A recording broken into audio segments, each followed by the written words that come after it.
John Lee Real Estate, find you the best rate. All throughout Philly like Schuylkill Expressway. Talking to people who out of the 215, even the 267. Hello, everyone. This is John Lee, your local real estate agent in the greater Philadelphia area. I am here with Chip.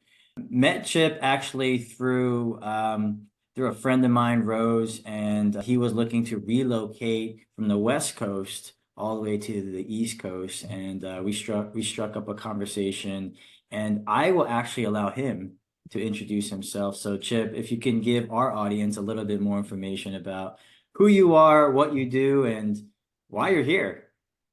Okay. Hi, my name is Chip Schutzman. Hi, everybody out there. I run a digital music marketing agency firm called Miles High Productions. We're based in Palm Springs, formerly was in Los Angeles.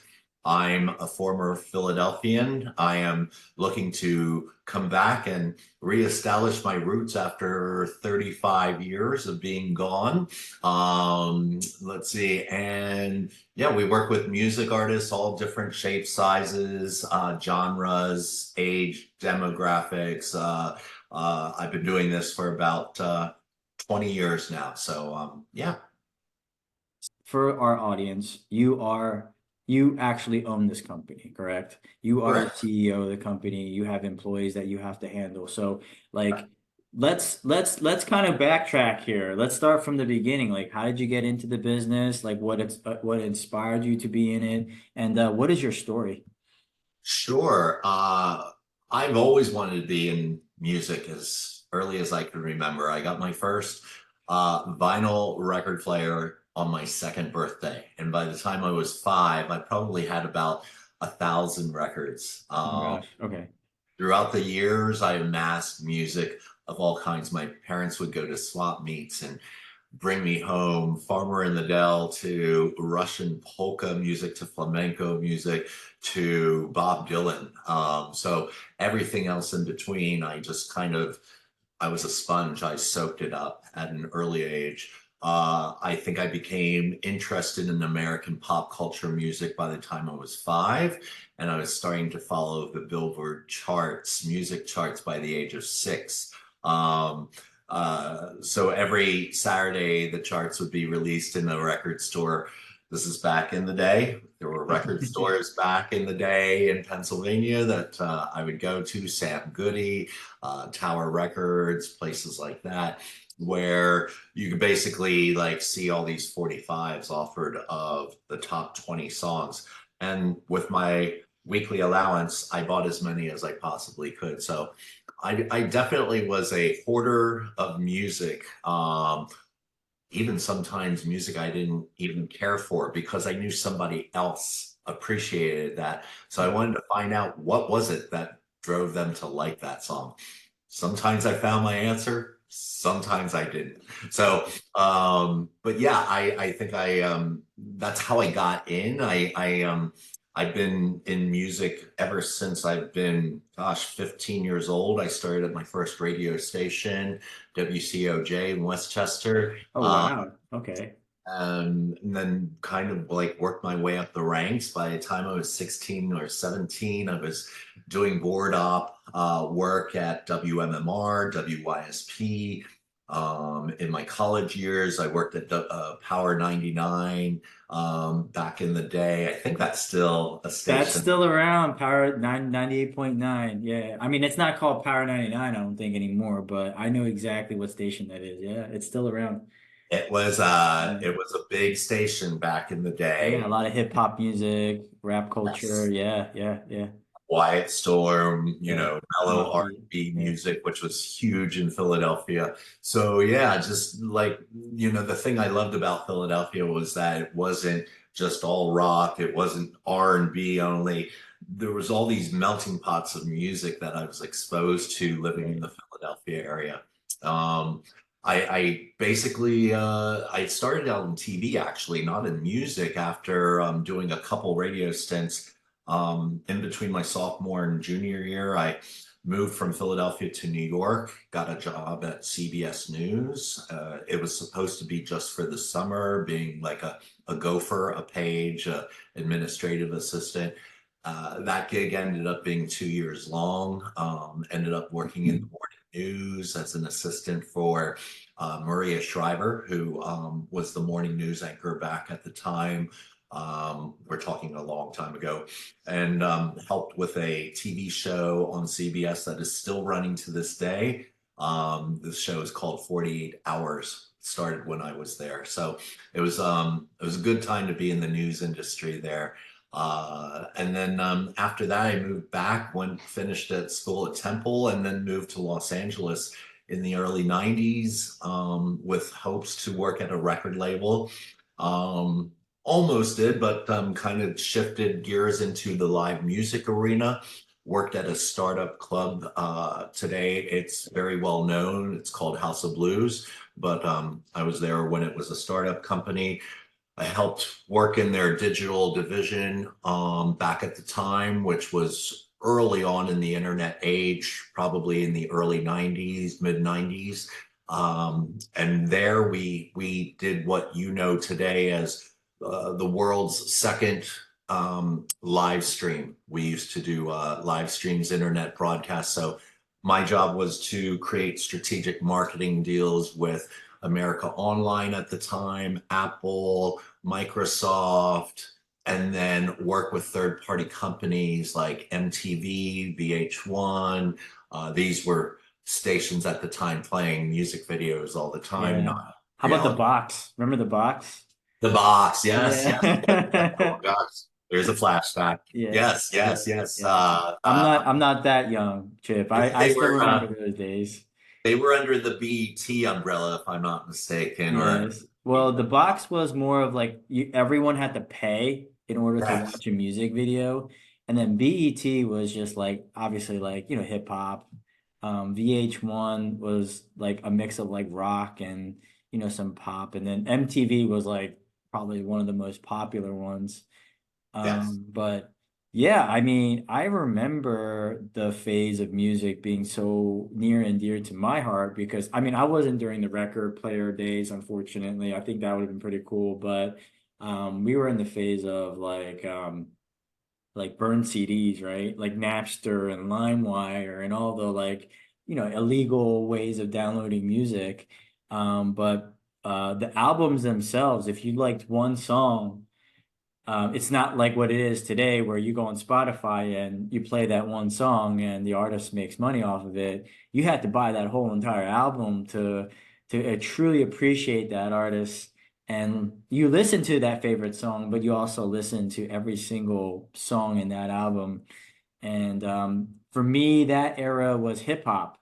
So, from, Jay-Z to Mobb Deep to Nas. Like Jay-Z and Nas were very popular when I was in that kind of realm. And you might like, you know, one like that's why I think Jay-Z got really big with the Blueprint CD because, one song there led to another and everyone liked everything in that album. And then, Started a fire. yeah, Yes. dude.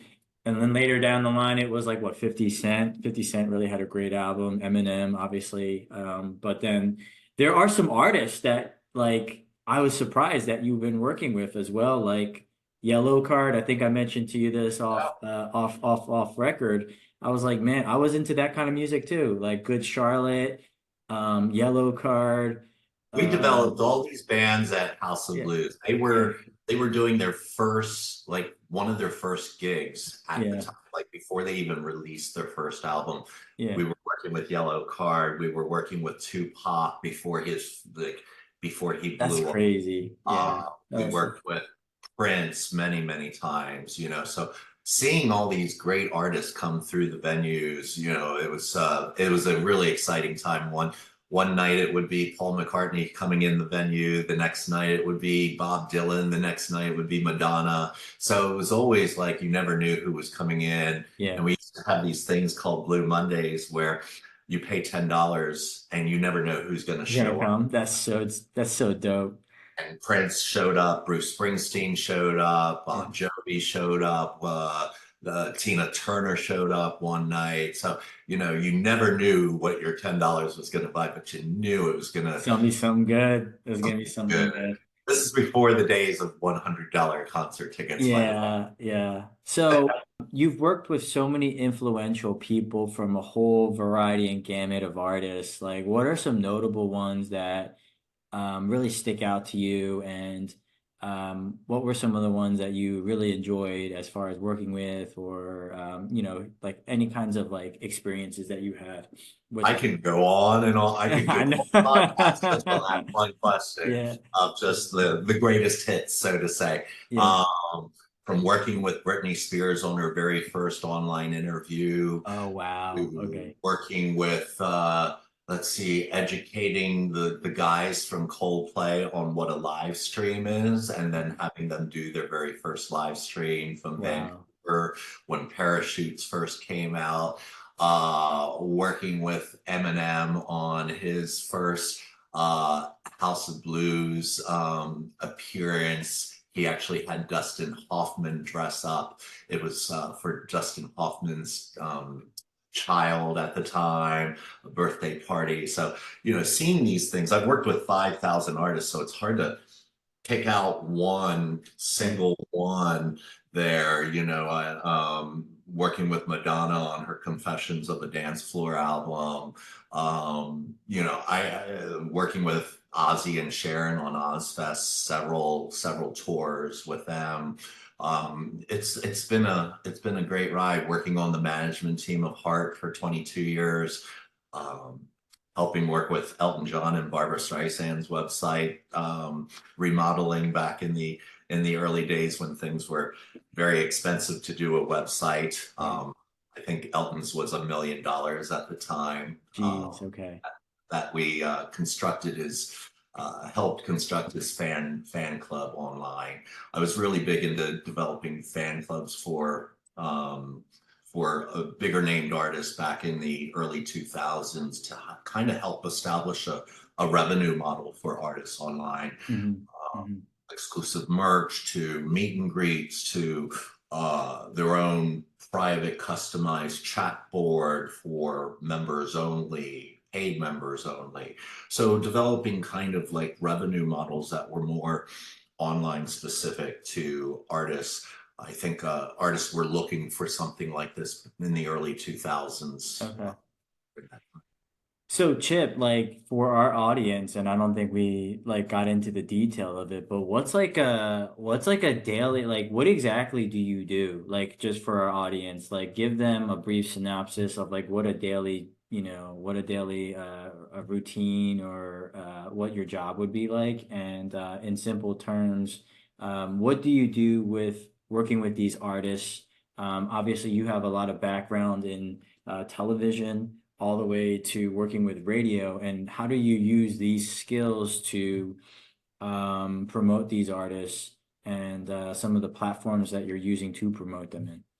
Sure. A lot of artists I tend to work with currently are more developing artists. I find more joy working with an artist from the ground up. There's something exciting and challenging, and it's like building a house, basically, in your world in that sense. So it's Right. it's coming together, coming up with a plan, a marketing plan, um, finding out where their digital assets lie, to creating digital assets, to figuring out how the how the Coldplay TV show is going to evolve on social media, meaning what are their posts, what are their reels, what are their stories, what are their TikToks going to be like, with smaller artist level type things, helping them kind of figure out how to grow their audience, but yet stay very true and authentic to themselves, is a key component.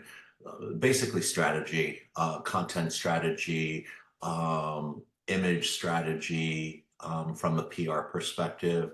So these are things that I typically shape and do with the artists throughout the day, working on their social media posts and their content for the following 2 weeks, to developing I booked some shows for some of my artists at some times. In California, you cannot manage and book artists. So I booked artists that I do not manage. I've also managed artists, but then we have a booking agent strictly for that. We basically, I'm all over the place in terms of management. It's almost like being an artist manager in that sense. You're understanding how to portray the artist's imagery online, their message online, understanding their voice, understanding their audience, learning how to communicate with their audience, not as behalf of the artist, but in tandem with the artist in some ways, reaching out to the media, bloggers, podcasters, show reviewers, newspaper editors, entertainment arts, entertainment editors, DJs at local radio stations for interviews.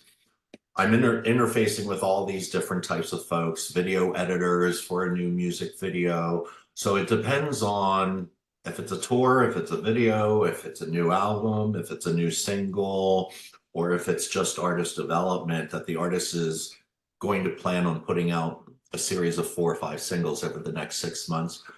I'll come in and advise them on timing to just a content strategy plan to growth on social media and how that will be obtained through advertising, Spotify marketing, Apple Music marketing. So we do all those things. So, it's a hodgepodge of all that. Sorry for the long answer. No, that's awesome. And like I commend you on just like your level of expertise and also your experience and working with so many different artists. Obviously, we talked about a couple of the really popular ones, and then you're kind of like where you are in kind of in your career, your life, you are looking more to help with emerging artists, which is obviously a blessing in itself. And I guess I want to ask you, like, how did you manage to get where you are today? Like, what was your big break? I mean, I know that that's kind of a tough a question to answer, but when did you realize that you can sustain like a career out of this? And obviously you had to start somewhere. So where did you start and kind of where was your point where you realized like, okay, well, I can make this, I can make it work. And because I'm sure that there's a high level of turnover or adversity that a lot of these people in the business, especially with where you are in the location, I'm sure the West Coast is tough. It is. It's very competitive. It's the music capital of the entire world Right. in some Right. respects. And I think being a small town boy, an Asian American from rural Pennsylvania, I didn't feel like I was going to achieve my goals if I had stayed in Philadelphia. So I had to pick family or career. And at the age that I chose career, knowing that I can always return to family there. So I made the leap, moved. I think it was the winter of 1992. And that was my jumping from one branch to another branch in life. I was taking a big risk. I didn't have a job lined up. I had just finished my bachelor's degree at Temple University. So there was nothing holding me back in Pennsylvania obligation wise that I felt that I could seek my dream out, going out to the West Coast. Having had some radio experience, having had some television experience at such a young age already, I was building my portfolio and my resume at a very early age. I guess you could say ambition was very high on my radar, but also passion for what I love to do. And I think it shows in how I try to convey everything that I do. And so I moved to LA and made some connections, and I was intended to want to work at Warner Brothers or Capitol Records in the promotions marketing department, but I had an interesting offer to work at House of Blues, I'd come from the restaurant industry that helped support my way at Temple, and basically was able to get in there in the ground in the restaurant business. And I think one day and this was the day that changed my life. I asked the general manager, I think we were open a week. I helped open the Los Angeles House of Blues. Oh, And wow. it was a zoo and nobody knew what they were doing. And I said, Beth, who does this music on these monitor screens? And she's like, well, we don't have anyone yet, but why? Do you want to do it? And then I said, I would love to do that. And I told her my DJ and experience, and I knew nothing about blues music, and I had to learn. Just like when I worked at Temple University's WRTI, it was a jazz station at the time. I knew nothing about Jazz, yeah. so I've always faced like head on music genres that I knew nothing about because to me that seemed exciting. It seemed like, oh, I don't know anything about this. This is a rabbit hole I can go dig deep under and learn all about these jazz or blues greats. And so, yeah, it was just, being curious about music, even music I didn't understand, lifestyles of music that I didn't understand, how blues music got originated from the African American slavery and the building of our railroads during that time period. To just see how true American music was born at that time. All I knew was what was on the Billboard charts. So it was kind of interesting to see history and music kind of intersect that way. That's awesome. And just to kind of switch gears a little bit, and it kind of made me think, like, with you working with so many artists and being in the business for such a long time, right, in the music industry and working with so many different artists, for our audience, what can you share with us with those experiences on image? You know, I think you are preaching on being authentic, being true to yourself, without being quote unquote, fake, right? What do you see that has generated, I don't want to say success, I don't think that's the word for it, but what makes an artist really stick out? Because I do know that some of these artists that you're working with are very, very talented, right? Maybe they're not doing something that is standing out more than the other, but just kind of like I don't know if this is kind of the question that I want to ask, like, I don't know if this is the right question, but I guess what I'm trying to get to is for our audience, what things do you pull out from these artists that really make them unique?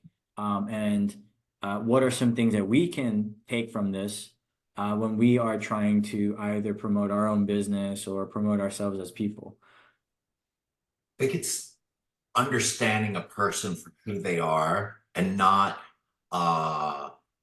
coming up with any misconceptions, but also at the same time really digging deep. It's almost like music marketing for me is almost like a psychology type level job. You have to know the personality to know how to work with them, to know what can you get out of them authentically that's going to show. I used to teach at Temple University, and the first thing I would tell my students there is, social media, it's not about selling the music in a music marketing class. If we're doing social media, it's actually selling the trust and the embedment of the consumer so that you can sell your music.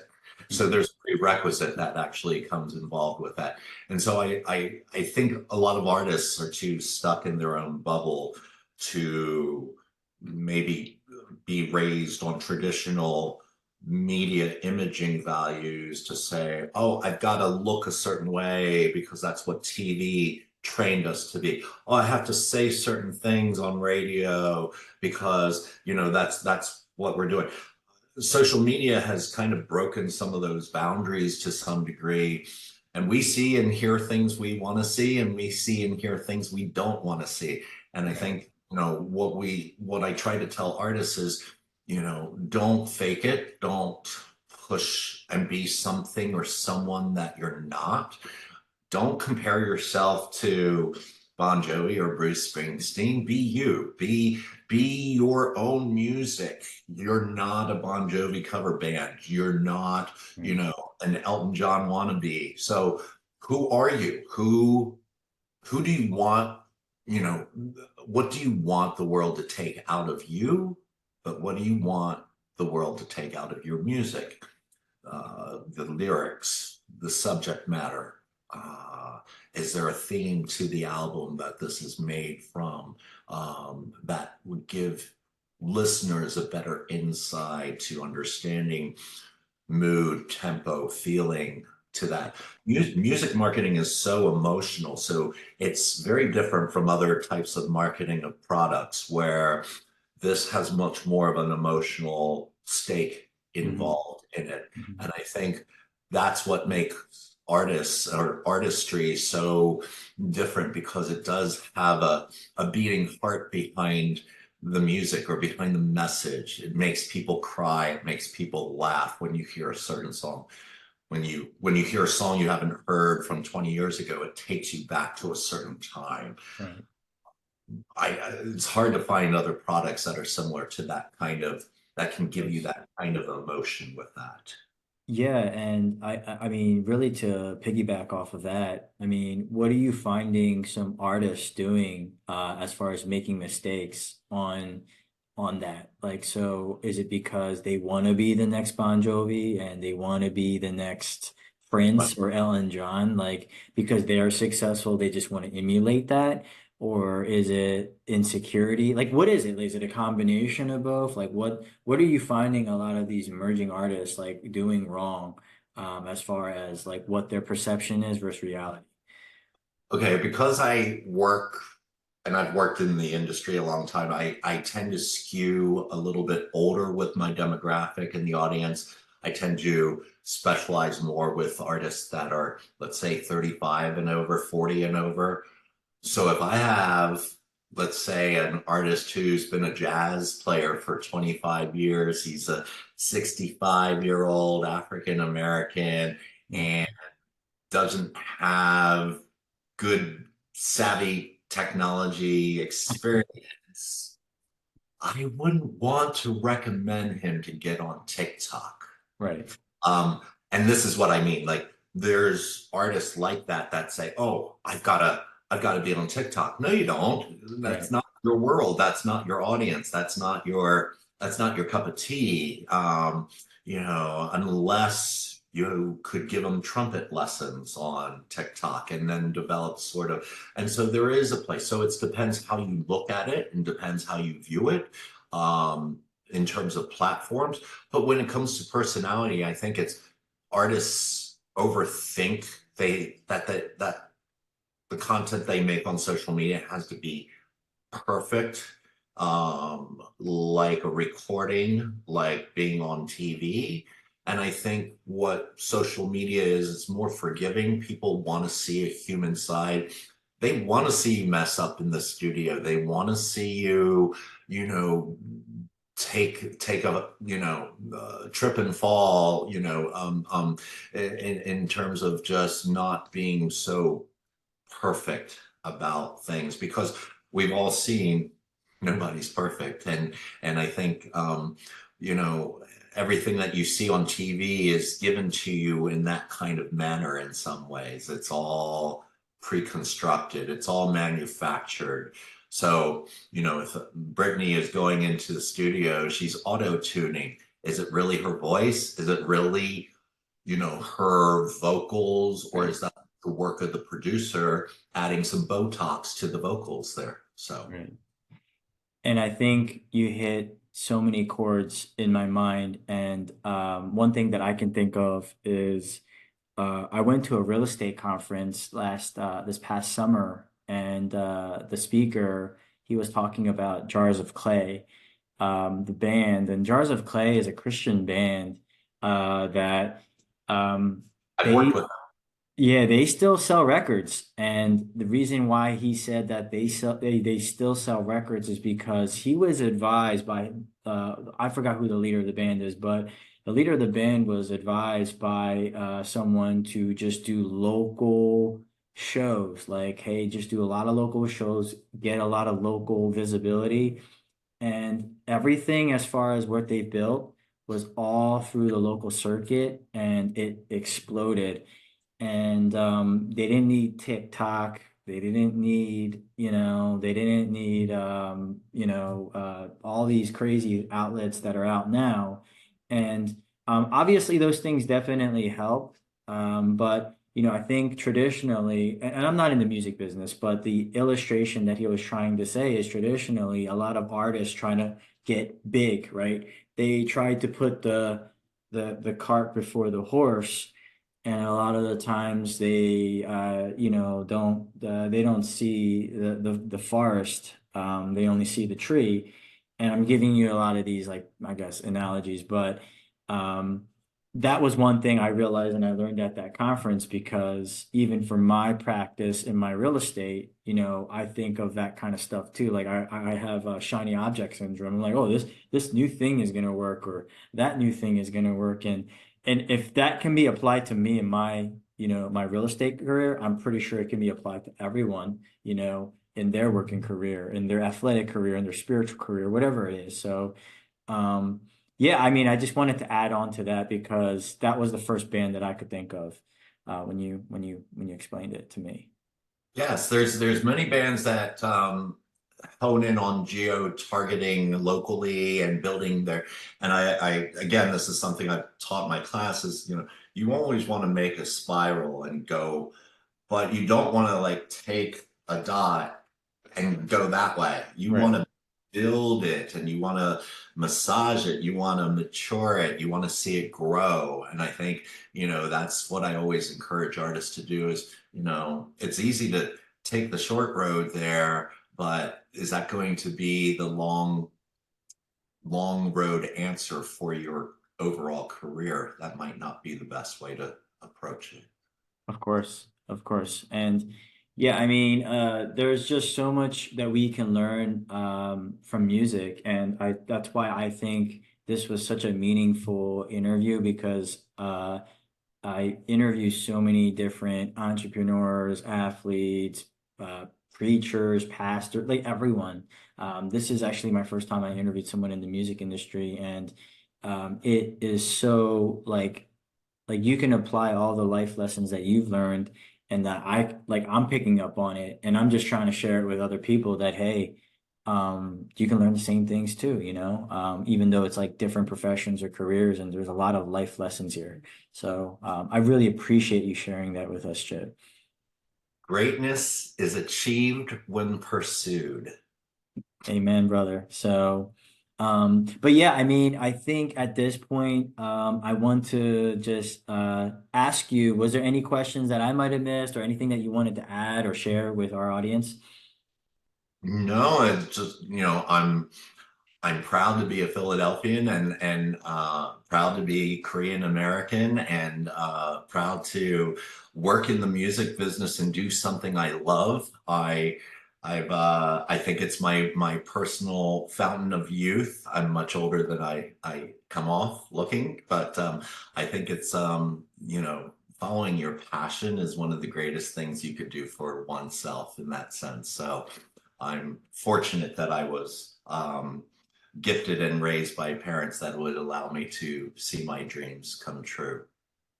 And Chip, for our audience, anyone who wants to talk to you about music or had questions about music, or if they wanted to reach out to you, what's the best way for them to get in contact with you? Sure. First of all, my website is mileshighproductions.com. My email address is chip, CHIP, at mileshighproductions.com. It's all one word. Let's see. Yeah, that's the best way to reach me there. I'll be in the Philadelphia area this summer, so I'm happy to meet and talk music with anybody that has interest or has questions about the industry. I love mentoring. I've mentored many students and I've hired lots of interns over the years. Miles High Productions is a great place for a young student just out of college to kind of learn how music marketing works before, let's say, they go to Universal or Warner Brothers or Sony or something like that. So yeah, I'm happy to talk with anyone who's curious about this line of work. All right. Well, thank you, Chip. And I will make sure that I put everything that you just said in the description below. And thank you for sharing your wisdom and your history in the music industry. Thank you for having me, and thanks for course. talking today. I appreciate All it. right. All right, brother. Thanks. All right. John Lee Real Estate, find you the best rates. All throughout Philly like Schuylkill Expressway. Talking to people who out of the 215, even the 267, who always helping like, oh, no time for no student.